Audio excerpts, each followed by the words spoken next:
episode 7. Lucky number 7 means lots and lots of drama. Great stuff to talk about for this episode. Let's go ahead and greet our guest for today. Ladies, say hello. Hey, this is Michelle. Hi. Hi. Well, ladies, we have so much to talk about, so we have to get started right away. My gosh, let's see. We've also got to take it from the top. The show kind of started right away with taking us back in time about 15 years to really see how the love relationship, the marriage of Mellie and Fitz really began. Michelle, when you first saw them in the bed, gazing into each other's eyes, what were you thinking? Like, did you know that it was a flashback? Did you know that? I think Shonda could have done better on the makeup of everyone, not just in the bed. Cyrus sits at his crow's feet that he has now. If he was looking that old then, he's done nothing in that office. But I mean, you could tell it was a flashback because Mellie's hair was quite big and bobby. So, yeah, you really could. They looked happy. He looked like he really loved his wife at that point.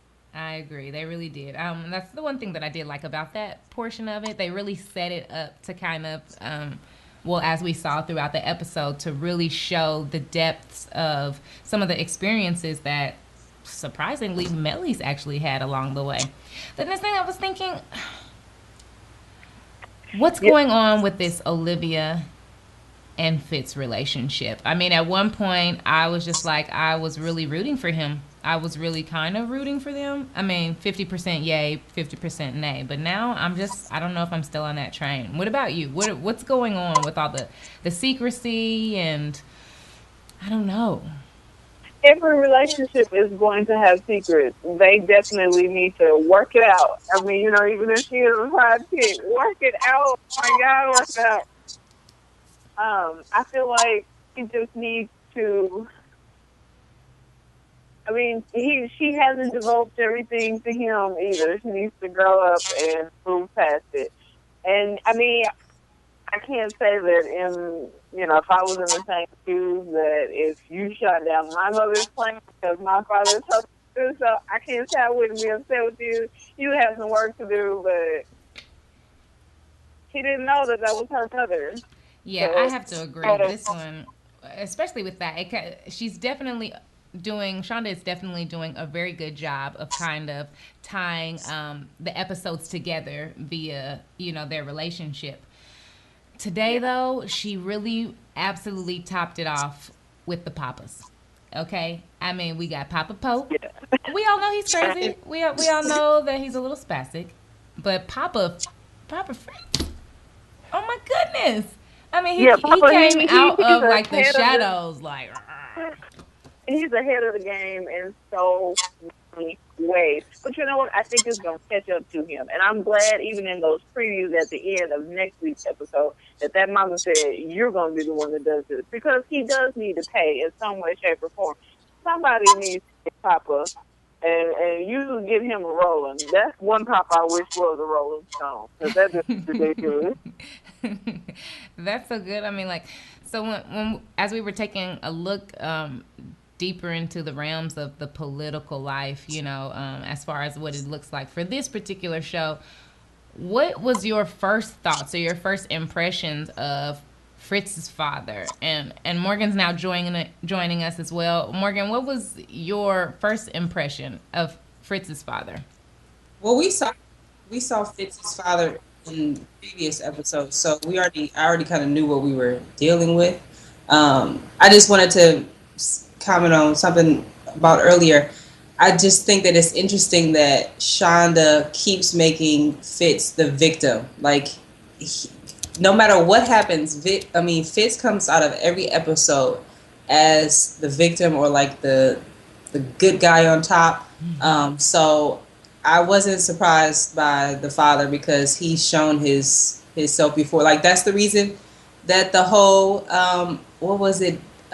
what is the operation name for the whole Defiance? The whole Defiance thing really got under his skin because them rigging the election meant that his father was right, that he couldn't win the election on his own. So we already knew what we were dealing with. Now the rape, that okay, He's a monkey. that He's a was just monkey for oh Rex wow, Mellie. didn't know we were rolling like that. Right. So no.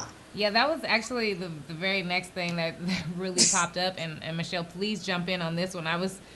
This episode really showed that Mellie is truly a ride A or die. soldier. Okay. I don't agree. Yes. She's like, I don't agree. I don't like some of the methods that she took. Several times I thought she should have slapped somebody, spoke up, and maybe somebody should have ended up dead. But hey, you know, she chose to handle it her way. Michelle, what do you think about everything she's kind of been through? I'm gonna tell you the notes that I wrote down about Mellie in this Yes. episode here. And you know what? I haven't taken this many notes since class. I was in school. But this episode is ridiculous. Mellie has been there, and she said it. She's been there through everything for this office. She risked jail time. She risked, I mean, just everything. She's risked her life for this office. She is a soldier because initially she was fighting, but she said that this is going to get us in the White House. And she told Cyrus it will be done tomorrow. And she did what she needed to do. She shut that little mouth so that he wouldn't have to hurt her any further, so to speak. And she went on with it. I say thumbs off to the side for you, really. And not thumbs up because I don't condone it. But, I mean, you know, it's kind of up, kind of down. Disagree. Morgan, please go ahead, share us. I Share your disagree. thoughts with us. Earlier, Michelle made the comment about how every relationship has secrets and whatnot, and I sort of hope that's just not true. I guess everybody, I guess that can be normal, but I just really would hope not, especially not in a marriage. But Mellie definitely was a victim.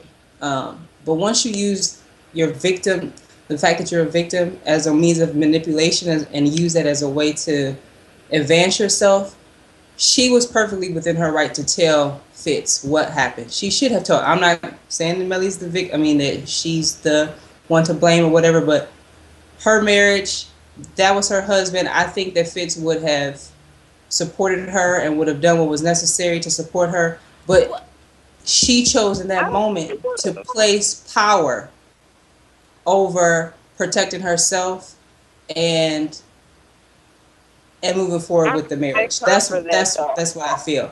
I don't feel like that decision was her being a ride or die.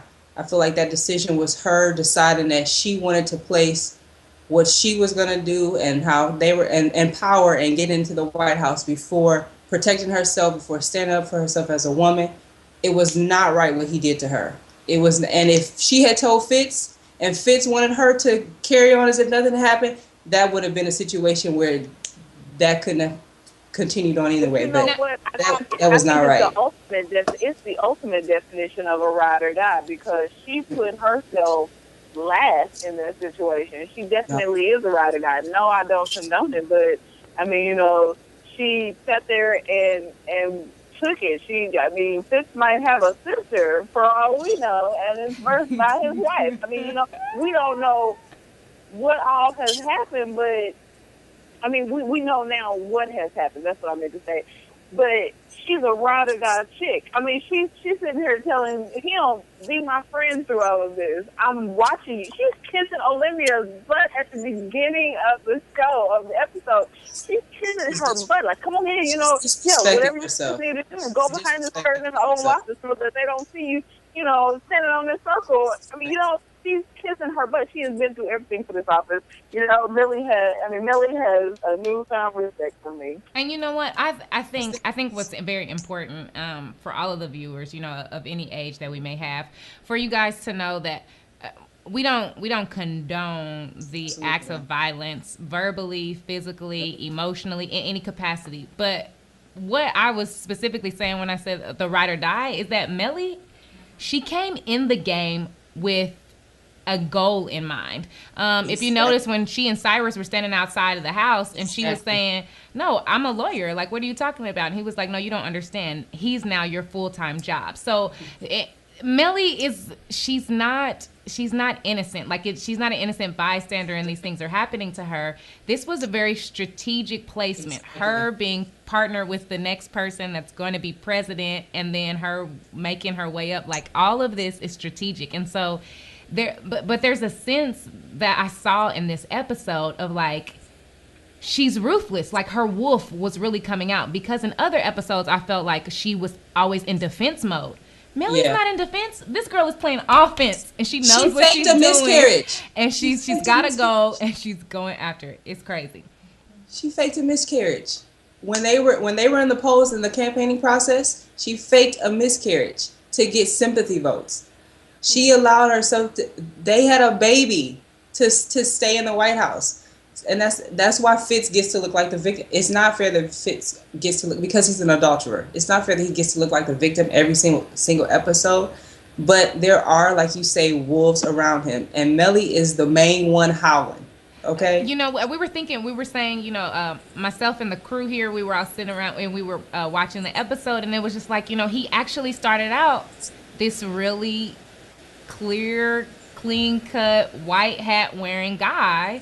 And he's definitely been tainted, you know, along the way. He definitely, as an adult, made some decisions. But it's just like crazy to see how he got played. Everybody's been playing him. And, well, now, you know, it's all coming right back around. What I do wanted to go ahead and bring is that normally Scandal is all about Olivia Pope, okay? We all are gladiators, and we're down with the Pope. But this episode, I don't really know. You know, she kind of took a passenger seat to this episode. We do have a clip to show you because we did have a client. Let's take a look at what we were introduced to this episode.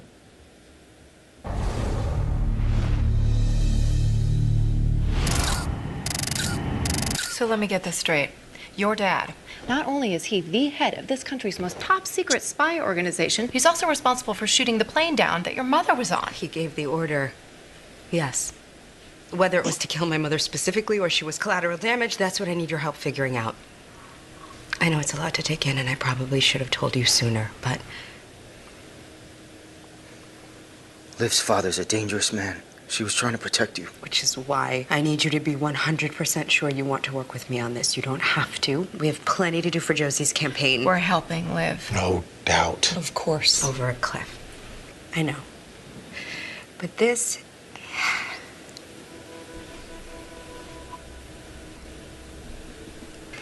There's one other person involved. The pilot my father ordered to shoot down the plane.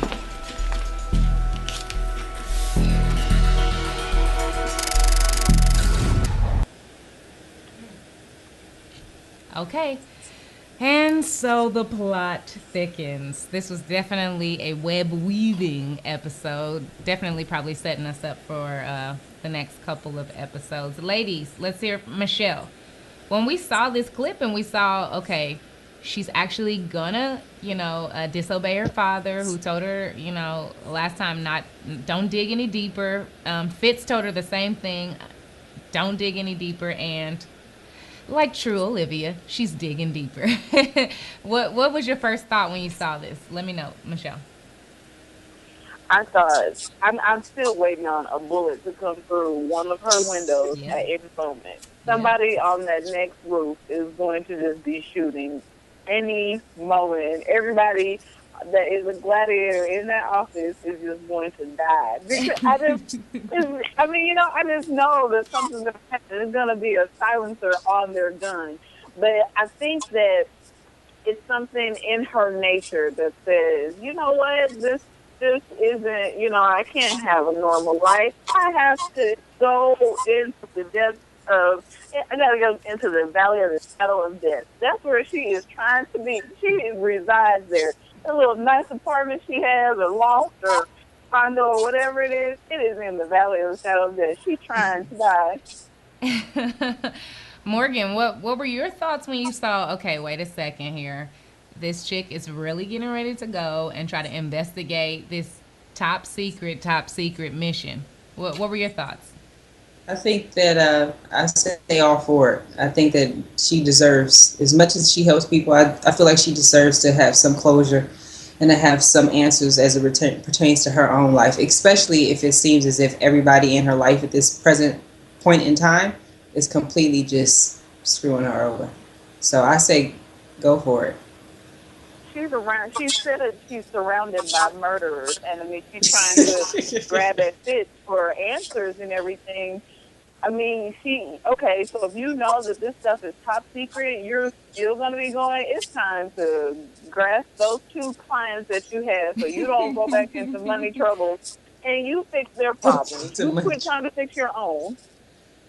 Yeah, well, she's the fixer, I guess. And so I guess she decided she was going to take it into her own hands. I just kept thinking, like, man, something her dad said of let the past be the past and leave it there. Like at some point you have to leave it there because there is this sort of naivety about her, like where she just feels like, or she doesn't understand that the big player calls that she makes every single day, they do cost. I don't know if she thinks that people are just throwing words around and then, stuff is happening in the world.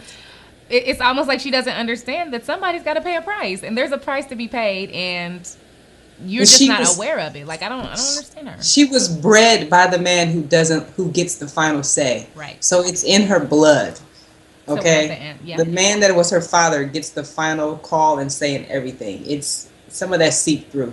Oh, and Michelle, speaking of the final say, as Fitz's father was disclosing to Mellie, therefore we all found out that on Global Flight 522, Fitz shot it down. You guys, what's happening? Like, I mean, the web is weaving, and Fitz. We thought that when he killed, what's her name in the hospital? Remember episode? That's exactly that was the first time he killed 200 and something people on a plane. No, ma'am. 329 passengers. See? You gotta watch the show. See? It was 329 passengers. Gardner, I said his murder count is now up to 330 people. He's with the mob now. He's up there. He's up there past me 613. Come on. Oh, shit. No. You know what? I mean, David was wearing the white hat. I kind of gave it just a little bit, but my goodness, not anymore. He is making that white oatmeal color. He is just dirtying it up. And Morgan, look, I want to ask you, the similar question.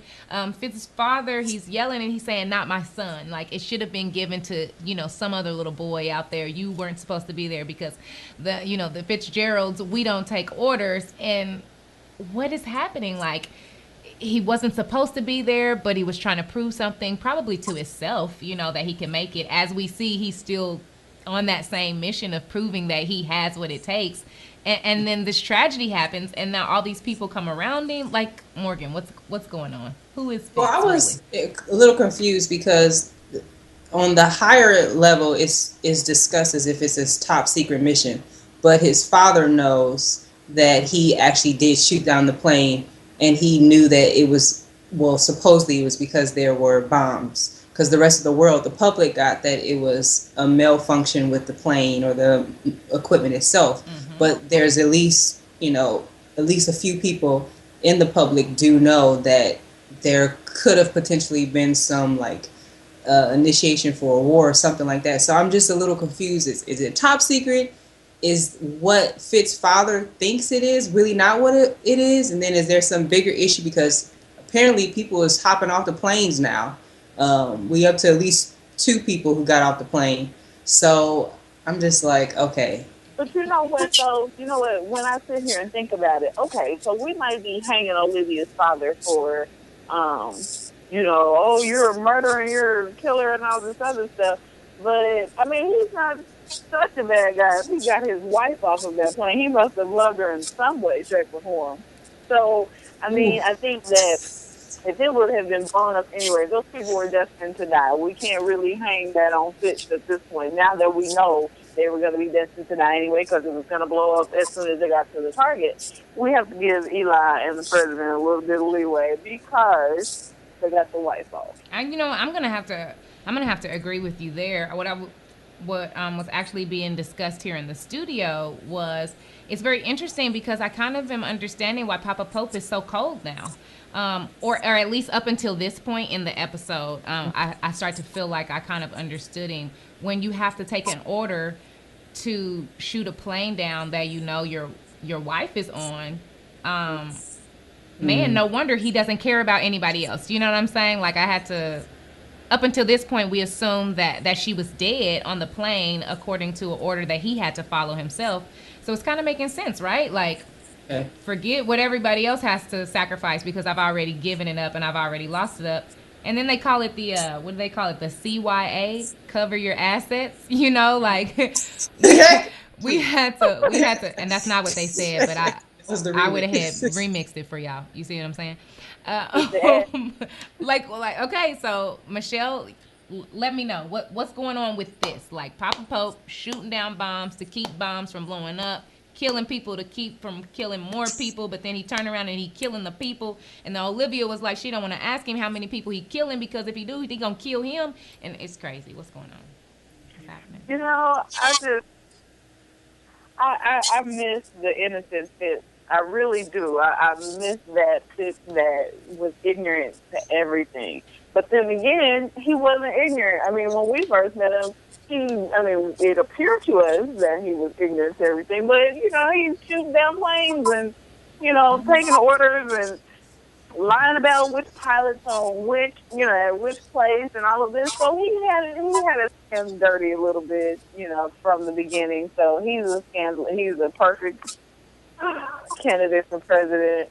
Yeah, man. I mean, I don't know. I'm a little lost. I'm glad that Olivia kind of took a back seat to this episode because it helped us see all of the other stories that we're about to hear about. Yeah.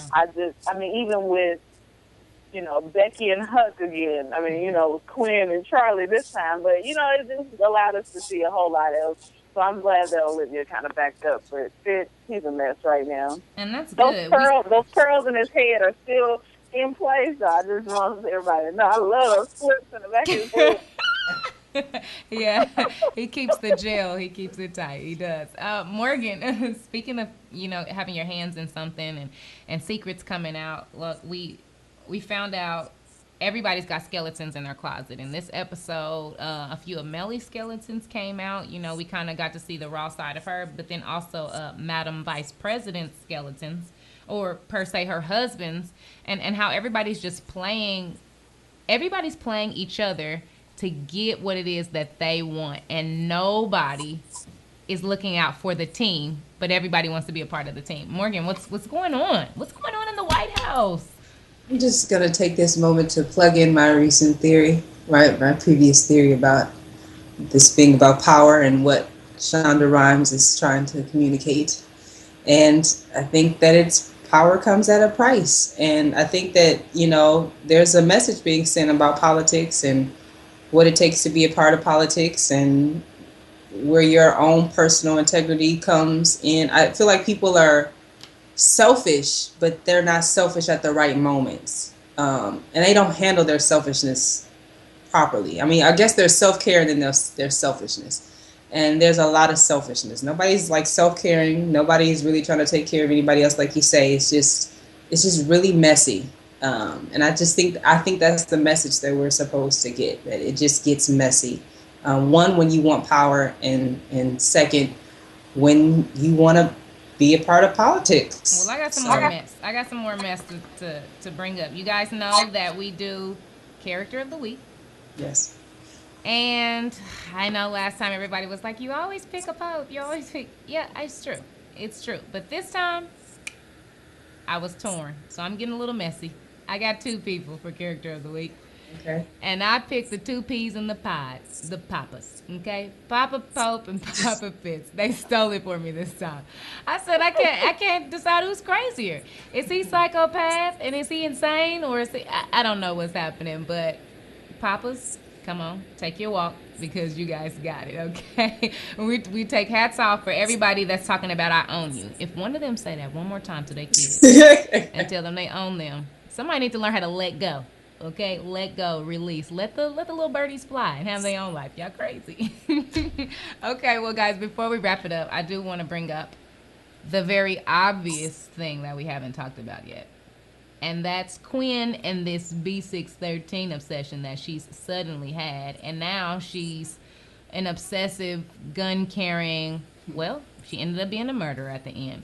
Initiated. Morgan, what's going on with this initiation? Has She went curiosity through her killed the cat? hazing. This she just got hazed, and she officially has her B613 number letter.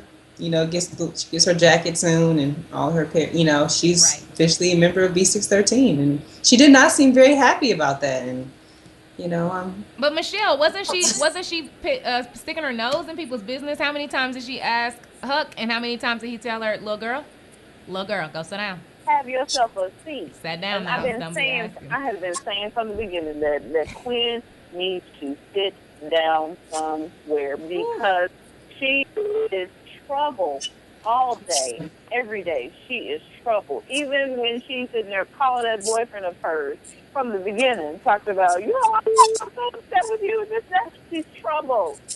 Quinn, and she can't say anything because she belongs to B613 and all this other stuff. He never should. I think Huck should take some type of responsibility because he never should have let her torture that man. He never should have let Charlie her. And then she's sitting here trying to follow Charlie because Huck is denying her. No. Quinn needs to have a seat or she needs to be kicked off the show. She needs to be killed, something, because nothing good is going to come out of this at all. She was baited. And then, I like how, like I said earlier, how they made it a Huck and Becky type situation. And again, she got betrayed at the end, just like Huck was. They were family watching, except they were security guard watching. Chandler got me getting ready to have a heart attack. Well, here's the thing. I know who's going to be watching what and who's going to be following who, okay? All of us gladiators, we're going to be watching next week because Shonda did her thing. And we're going to be watching to see what's going on with the passengers that were released off of this airplane that supposedly blew up. Who's in jail, all these little sneak peeks they're giving us. Oh, we'll be there and we'll be right here after the scandal of that show. We want to thank you guys so much for tuning in. Thank you, guests Michelle and Morgan, for calling in and having this conversation with us. So much to talk about, you guys. Keep the conversation going at home. But ladies, where can we reach you outside of this? Let us know your social networks. Morgan. You can find me on Facebook, Morgan Breon, Breon, or on Instagram, Morgan_Breon. Fantastic. And don't forget, we got our girl Michelle. Michelle, where can we keep the convo going with you? Facebook, Michelle Littlejohn, and I am on Twitter, ShellBell01. That's ShellBell with an S. Fantastic. Well, no matter who you liked or who you were so tired of with this episode, you can always be a part of the conversation with us here after the scandal. Thanks so much for tuning in to My Slice Network. Check us out next week at myslicetv.com.